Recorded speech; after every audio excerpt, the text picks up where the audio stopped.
أعوذ بالله من الشيطان الرجيم بسم الله الرحمن الرحیم وبه نستعین اما بعد آج رمضان المبارک کی 10 تاریخ ہے۔ ہم اپنے ناظرین کے سامنے آج 10ویں روزے کی دعا کو پیش کر رہے ہیں۔ بسم اللہ الرحمن الرحیم اللہم اجعلنی فیہ من المتوکلین علیک واجعلنی فیہ من الفائزین لدیک واجعلنی فیہ من المقربین الیک بِإِحْسَانِكَ یا غایت الطالبین۔ اس مختصر سی دعا کا مفہوم اور ترجمہ یہ ہے: خدایا پروردگار، اس ماہ میں مجھے ان لوگوں میں سے قرار دے جو تجھ پر بھروسہ کرتے ہیں، جو تجھ پر توکل کرتے ہیں، اور مجھے اس ماہ میں اپنی بارگاہ میں کامیاب ہونے والوں میں سے قرار دے، اور اے پروردگار جو تیرے قریب، جو تیرے مقرب بارگاہ بندے ہیں، مجھے ان میں سے قرار دے اپنے لطف و کرم سے، اے طلبگاروں کے مقصود۔ یہ ظاہری ترجمہ تھا اس مختصر سی دعا کا۔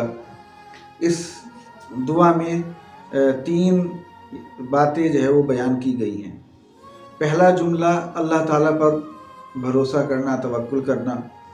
دوسرا اللہ کے حضور میں کامیاب بندوں میں شامل ہونا، اور تیسرے اللہ تعالیٰ کے بے حد قریب بندوں میں سے قرار پانا۔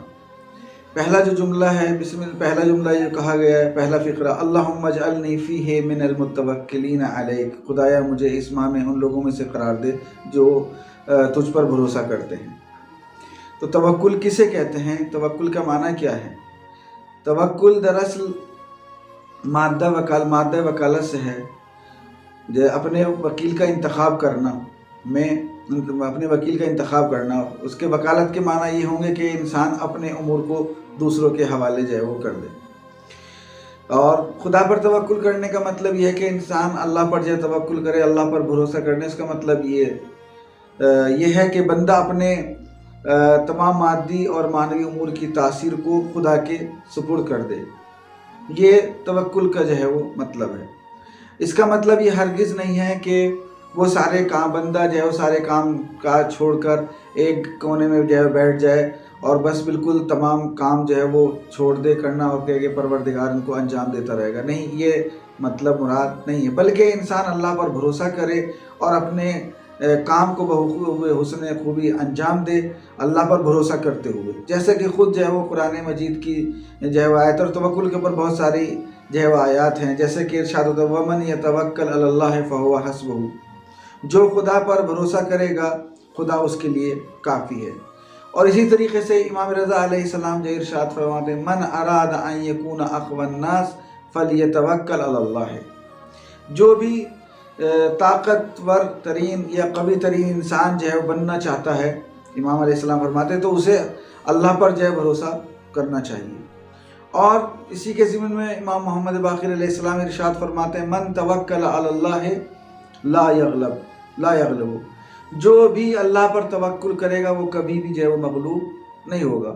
یہ پہلے جملے کا مطلب۔ دوسرا: وَاجْعَلْنِی فِیہ مِنَ الْفَائِزِینَ لَدَیک، پروردگار اس ماہ میں مجھے اپنے بارگاہ میں کامیاب ہونے والوں میں سے قرار دے۔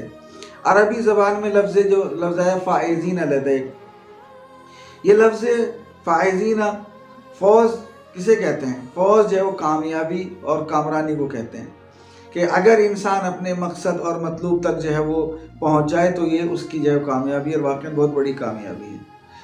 جملہ الفائزین لدیک یعنی اللہ کے نزدیک جو کامیاب ہیں، پروردگار مجھے ان میں سے قرار دے۔ کون ہے کامیاب؟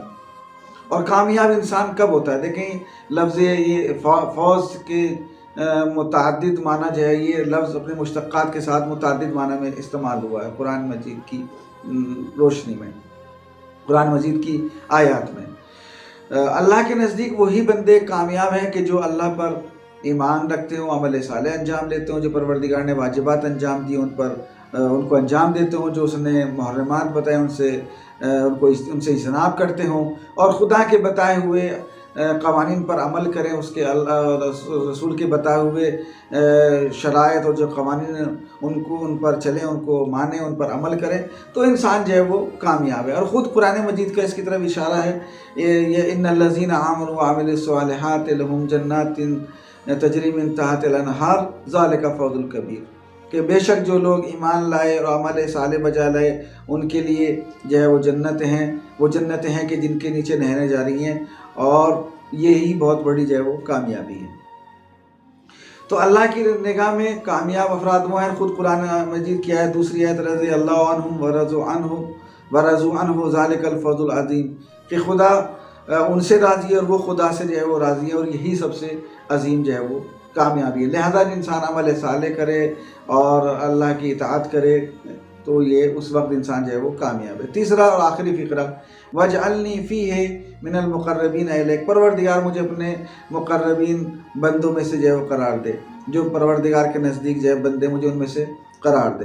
یہاں پر مراد جو ہے قرب زمانی مکانی نہیں ہے کہ پروردگار سے جو آپ کس طریقے سے قریب ہوں، یہاں پر مراد جو ہے قرب معنوی، جس طریقے سے ہم نیت میں جو ہے وہ کہتے ہیں قربتاً اللہ، کہ ہم جو ہے وہ اللہ کے جو ہے وہ قریب ہو گئے، تو وہاں جو ہے قریب ہو مانا نہیں کہ جو ہے قریب میں ہو جانا، نہیں، بلکہ یہاں پر قربت جو ہے قربت معنوی ہے۔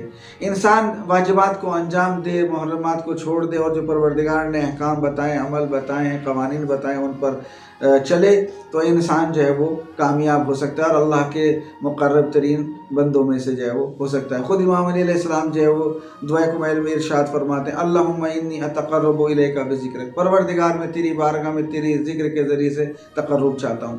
اور خود ائمہ علیہ السلام کی زیارتوں میں ہمیں یہ جو جملہ ملتا ہے، اللہم انی اتقرب الیک بحبہم، خدایا میں ائمہ اہل بیت علیہ السلام کی محبت کے ذریعے سے تیری بارگاہ میں تقرب چاہتا ہوں۔